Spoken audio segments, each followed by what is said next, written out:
Pour avoir un modèle de respect et de civisme, le meilleur modèle pour les musulmans étant le prophète, et il suffit de s'appuyer sur son bon comportement qu'il a eu au moment de sa vie.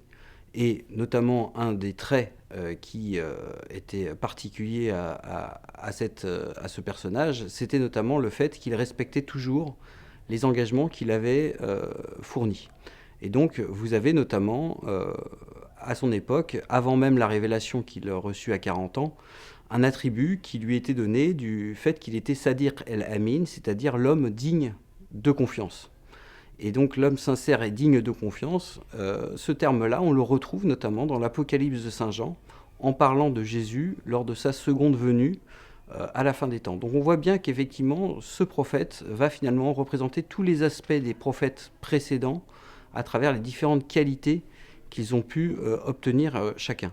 Et donc, ce bon comportement, cette façon de vivre doit être reproduite par les musulmans comme un modèle. Et donc, il était particulièrement bienveillant envers ses voisins, ses proches, sa famille.